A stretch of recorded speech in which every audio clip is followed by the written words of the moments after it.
Au livre du Deutéronome, des chapitres 4 à 7. Et maintenant, Israël, écoute les lois et les coutumes que je vous enseigne aujourd'hui pour que vous les mettiez en pratique, afin que vous viviez et que vous entriez pour en prendre possession dans le pays que je vous donne, dans le pays que vous donne le Seigneur, le Dieu de vos pères. Vous n'ajouterez rien à ce que je vous ordonne, et vous n'en retrancherez rien, mais vous garderez les commandements du Seigneur votre Dieu, tels que je vous les prescris. Vous voyez de vos yeux ce qu'a fait le Seigneur à Baal-Péor. Quiconque a suivi le Baal de Péor, le Seigneur ton Dieu l'a exterminé du milieu de toi. Mais vous qui êtes restés attachés au Seigneur votre Dieu, vous êtes aujourd'hui tous vivants. Vois comme le Seigneur mon Dieu me l'a ordonné, je vous ai enseigné des lois et des coutumes, pour que vous les mettiez en pratique dans le pays dont vous allez prendre possession. Gardez-les et mettez-les en pratique, ainsi serez-vous sages et avisés aux yeux des peuples. Quand ceux-ci auront connaissance de toutes ces lois, ils s'écrieront : Il n'y a qu'un peuple sage et avisé, c'est cette grande nation. Quelle est en effet la grande nation dont les dieux se fassent aussi proches que le Seigneur notre Dieu l'est pour nous chaque fois que nous l'invoquons? Et quelle est la grande nation dont les lois et coutumes soient aussi justes que toute cette loi que je vous prescris aujourd'hui? Mais prends garde, garde bien ta vie, ne va pas oublier ces choses que tes yeux ont vues, ni les laisser, en aucun jour de ta vie, sortir de ton cœur. Enseigne-les au contraire à tes fils et aux fils de tes fils.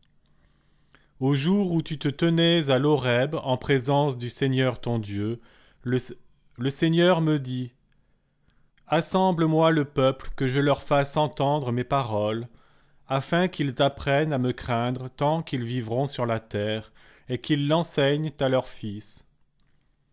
Et vous vous êtes alors rapprochés pour vous tenir auprès de la montagne. La montagne était embrasée jusqu'en plein ciel, ciel obscurci de nuages ténébreux et retentissants. Le Seigneur vous parla alors du milieu du feu. Vous entendiez le son des paroles, mais vous n'aperceviez aucune forme, rien qu'une voix. Il vous révéla son alliance qu'il vous ordonna de mettre en pratique, les 10 paroles qu'il inscrivit sur 2 tables de pierre.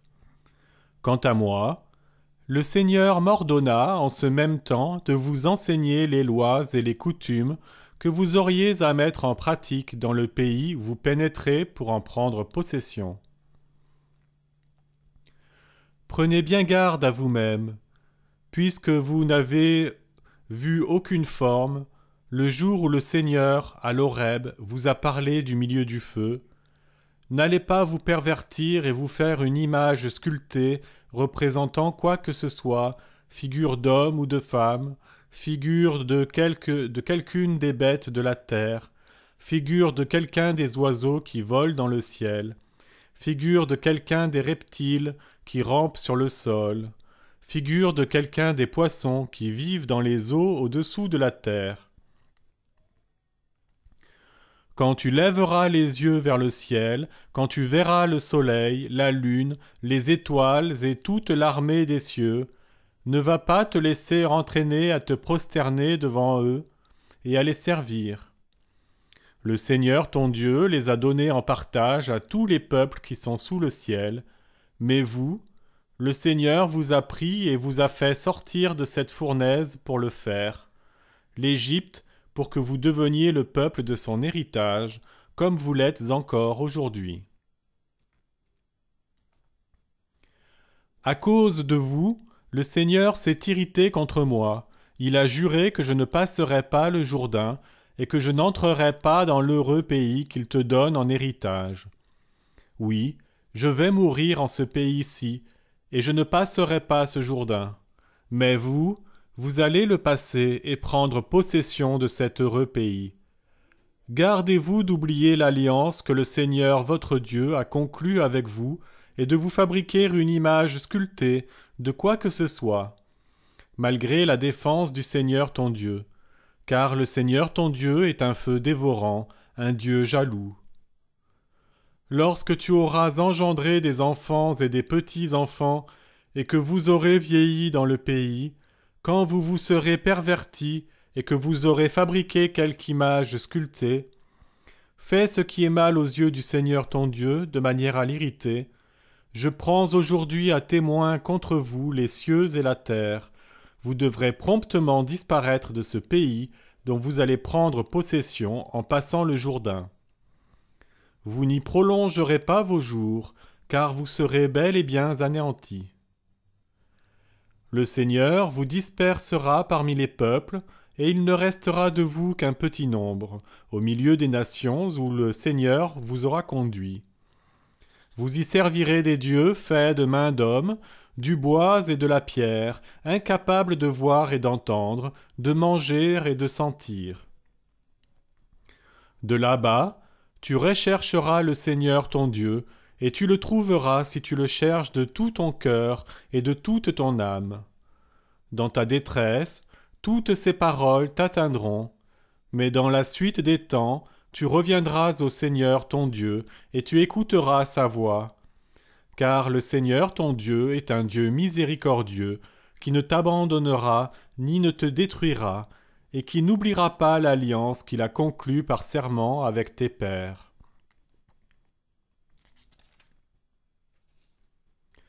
Interroge donc les anciens âges, qui t'ont précédé depuis le jour où Dieu créa l'homme sur la terre. D'un bout du ciel à l'autre, y eut-il jamais si auguste parole? En entendit-on de semblables? Est-il un peuple qui ait entendu la voix du Dieu vivant, parlant du milieu du feu comme tu l'as entendu, et soit demeuré en vie? Est-il un Dieu qui soit venu se chercher une nation au milieu d'une autre, par des épreuves, des signes, des prodiges et des combats, à main forte et à bras étendus, et par de grandes terreurs, toutes choses que pour vous, sous tes yeux, le Seigneur votre Dieu a faites en Égypte? C'est à toi qu'il a donné de voir tout cela, pour que tu saches que le Seigneur est le vrai Dieu et qu'il n'y en a pas d'autre. Du ciel il t'a fait entendre sa voix pour t'instruire, et sur la terre il t'a fait voir son grand feu, et du milieu du feu tu as entendu ses paroles, parce qu'il a aimé tes pères, et qu'après eux il a élu leur postérité. Il t'a fait sortir d'Égypte en manifestant sa présence et sa grande force. Il a dépossédé devant toi des nations plus grandes et plus puissantes que toi. Il t'a fait entrer dans leur pays et te l'a donné en héritage, comme il le reste encore aujourd'hui. Sache-le donc aujourd'hui et médite-le dans ton cœur. C'est le Seigneur qui est Dieu, là-haut dans le ciel, comme ici-bas sur la terre, lui et nul autre. Garde ses lois et ses commandements que je te prescris aujourd'hui, afin d'avoir, toi et tes fils après toi, bonheur et longue vie sur la terre que le Seigneur ton Dieu te donne pour toujours. Moïse choisit alors 3 villes au-delà du Jourdain à l'Orient, où pourrait s'enfuir le meurtrier qui aurait tué son prochain involontairement, sans avoir eu contre lui de haine invétérée. Il pourrait, s'enfuyant dans une de ces villes, sauver sa vie. C'était, pour les Rubénites, Besser, dans le désert, sur le haut plateau. Pour les Gadites, Ramoth, en Galaad. Pour les Manassites, Golan, en Bashan. Voici la loi que Moïse présenta aux Israélites. Voici les stipulations, les lois et les coutumes que Moïse donna aux Israélites à leur sortie d'Égypte, au-delà du Jourdain, dans la vallée proche de Beth-Péor, au pays de Sihon, roi amorite, résidant à Heshbon. Moïse et les Israélites l'avaient battu à leur sortie d'Égypte et s'étaient emparés de son pays, ainsi que du pays d'Og, roi du Bashan. Tous deux rois amorites au-delà du Jourdain à l'Orient. depuis Aroër, qui est sur le bord de la vallée de l'Amon, jusqu'à Mont-Sion, c'est l'Hermon, et de toute la Araba, au-delà du Jourdain, à l'Orient, jusqu'à la mer de la Araba, au pied des pentes du Pisga.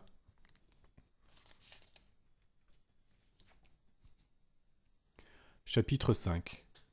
Moïse convoqua tout Israël et leur dit : Écoute, Israël, les lois et les coutumes que je prononce aujourd'hui à vos oreilles. Apprenez-les, gardez-les pour les mettre en pratique. Le Seigneur, notre Dieu, a conclu avec nous une alliance à l'Horeb. Ce n'est pas avec nos pères que le Seigneur a conclu cette alliance, mais avec nous, nous-mêmes qui sommes ici aujourd'hui, tous vivants. Sur la montagne, au milieu du feu, le Seigneur vous a parlé face à face, et moi, je me tenais alors entre le Seigneur et vous, pour vous faire connaître la parole du Seigneur, car, craignant le feu, vous n'étiez pas monté sur la montagne. Il dit : Je suis le Seigneur ton Dieu, qui t'ai fait sortir du pays d'Égypte, de la maison de servitude. Tu n'auras pas d'autre Dieu devant moi. Tu ne te feras aucune image sculptée de rien qui ressemble à ce qui est dans les cieux là-haut, ou sur la terre ici-bas, ou dans les eaux au-dessous de la terre. Tu ne te prosterneras pas devant ces dieux, ni ne les serviras. Car moi, le Seigneur ton Dieu, je suis un Dieu jaloux, qui punit la faute des pères sur les enfants, les petits-enfants et les arrière-petits-enfants, pour ceux qui me haïssent, mais qui fait grâce à des milliers pour ceux qui m'aiment et gardent mes commandements. Tu ne prononceras pas le nom du Seigneur ton Dieu à faux, car le Seigneur ne laisse pas impuni celui qui prononce son nom à faux. Observe le jour du sabbat, pour le sanctifier, comme te l'a commandé le Seigneur ton Dieu. Pendant 6 jours tu travailleras et tu feras tout ton ouvrage, mais le 7e jour est un sabbat pour le Seigneur ton Dieu. Tu n'y feras aucun ouvrage, toi, ni ton fils, ni ta fille, ni ton serviteur, ni ta servante, ni ton bœuf, ni ton âne, ni aucune de tes bêtes, ni l'étranger qui est dans tes portes. Ainsi, comme toi-même, ton serviteur et ta servante pourront se reposer. Tu te souviendras que tu as été en servitude au pays d'Égypte, et que le Seigneur ton Dieu t'en a fait sortir d'une main forte et d'un bras étendu. C'est pourquoi le Seigneur ton Dieu t'a commandé de garder le jour du sabbat. Honore ton père et ta mère comme te l'a commandé le Seigneur ton Dieu, afin que se prolongent tes jours et que tu sois heureux sur la terre que le Seigneur ton Dieu te donne. Tu ne tueras pas. Tu ne commettras pas l'adultère. Tu ne voleras pas. Tu ne porteras pas de faux témoignages contre ton prochain. Tu ne convoiteras pas la femme de ton prochain. Tu ne désireras ni sa maison, ni son champ, ni son serviteur ou sa servante, ni son bœuf ou son âne, rien de ce qui est à ton prochain. Telles sont les paroles que vous adressa le Seigneur quand vous étiez tous assemblés sur la montagne. Il vous parla du milieu du feu, dans la nuée et les ténèbres, d'une voix forte. Il n'y ajouta rien et les écrivit sur 2 tables de pierre qu'il me donna. Or, lorsque vous eûtes entendu cette voix sortir des ténèbres, tandis que la montagne était en feu, vous tous, chefs de tribus et anciens, vous vîntes à moi et vous me dîtes : Voici que le Seigneur notre Dieu nous a montré sa gloire et sa grandeur, et que nous avons entendu sa voix du milieu du feu. Nous avons vu aujourd'hui que Dieu peut parler à l'homme, et l'homme rester en vie. Et maintenant, pourquoi devrions-nous mourir ? Car ce grand feu pourrait nous dévorer si nous continuions à écouter la voix du Seigneur notre Dieu, et nous pourrions mourir. Est-il en effet un être de chair qui puisse rester en vie après avoir entendu comme nous la voix du Dieu vivant, parlant du milieu du feu ? Toi, approche pour entendre tout ce que dira le Seigneur notre Dieu. Puis tu nous répéteras ce que le Seigneur notre Dieu t'aura dit. Nous l'écouterons et le mettrons en pratique. » Le Seigneur entendit ce que vous disiez, et il me dit, « J'ai entendu les paroles de ce peuple. Tout ce qu'ils t'ont dit est bien. Ah, si leur cœur pouvait toujours être ainsi, pour me craindre et garder mes commandements en sorte qu'ils soient heureux, à jamais, eux et leurs fils. Va leur dire, retournez à vos tentes. Mais toi, tu te tiendras ici auprès de moi, je te dirai tous les commandements, les lois et les coutumes que tu leur enseigneras et qu'ils mettront en pratique dans le pays que je leur donne en possession. Gardez et mettez en pratique. Ainsi vous l'a ordonné le Seigneur votre Dieu. Ne vous écartez ni à droite ni à gauche. Vous suivrez tout le chemin que le Seigneur votre Dieu vous a tracé. Alors vous vivrez, vous aurez bonheur et longue vie dans le pays dont vous allez prendre possession.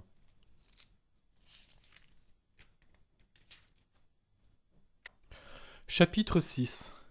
Tels sont les commandements, les lois et les coutumes que le Seigneur votre Dieu a ordonné de vous enseigner, afin que vous les mettiez en pratique dans le pays dont vous allez prendre possession. Ainsi, si tu crains le Seigneur ton Dieu tous les jours de ta vie, si tu observes toutes ces lois et ces commandements que je t'ordonne aujourd'hui, tu auras longue vie, toi, ton fils et le fils de ton fils. Puisses-tu écouter, Israël, garder et pratiquer ce qui te rendra heureux et te multipliera ainsi que te l'a dit le Seigneur, le Dieu de tes pères, en te donnant une terre qui ruisselle de lait et de miel. Écoute, Israël, le Seigneur notre Dieu est le seul Dieu. Tu aimeras le Seigneur Dieu de tout ton cœur, de toute ton âme et de tout ton pouvoir. Que ces paroles que je te dicte aujourd'hui restent dans ton cœur. Tu les répéteras à tes fils, tu les leur diras aussi bien assis dans ta maison que marchant sur la route, couché aussi bien que debout. Tu les attacheras à ta main comme un signe sur ton front, comme un bandeau. Tu les écriras sur les poteaux de ta maison et sur tes portes.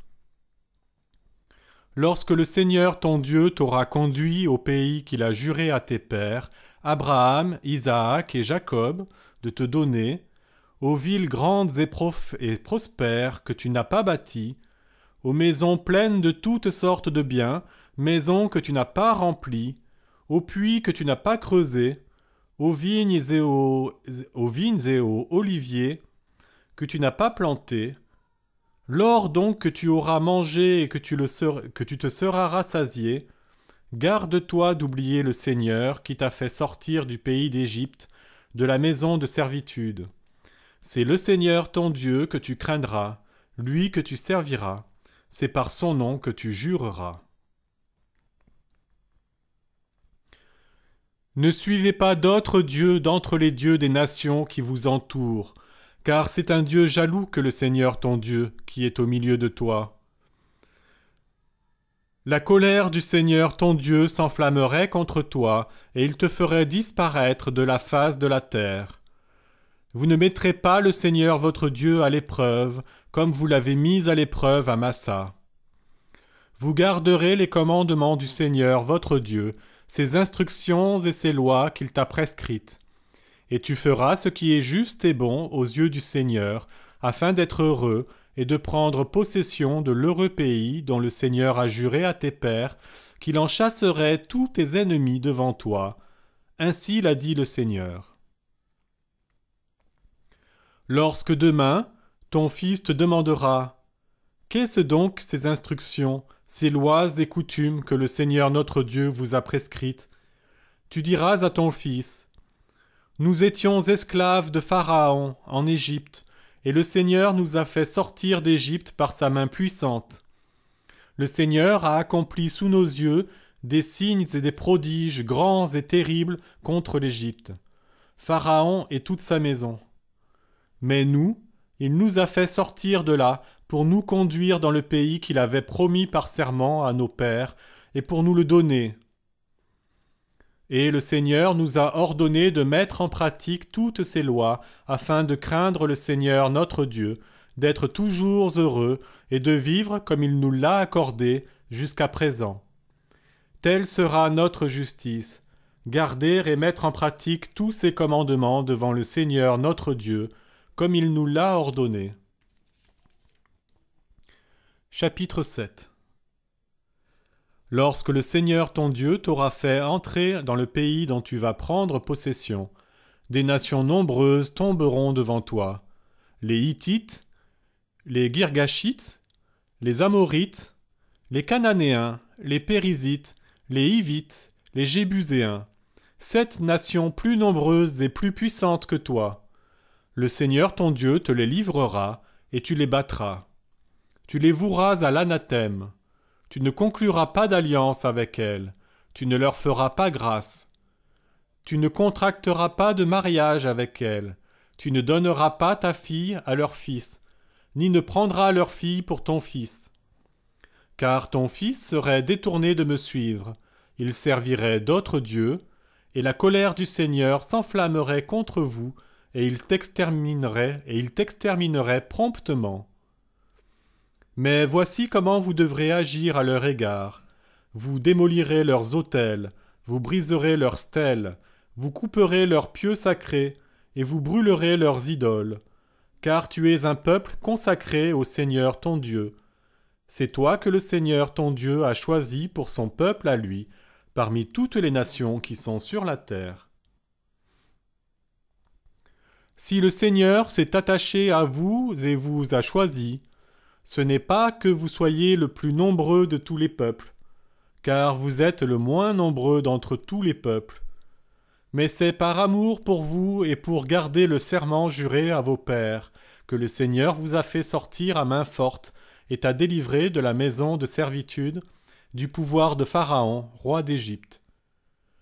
Tu sauras donc que le Seigneur ton Dieu est le vrai Dieu, le Dieu fidèle qui garde son alliance et son amour pour 1000 générations à ceux qui l'aiment et gardent ses commandements.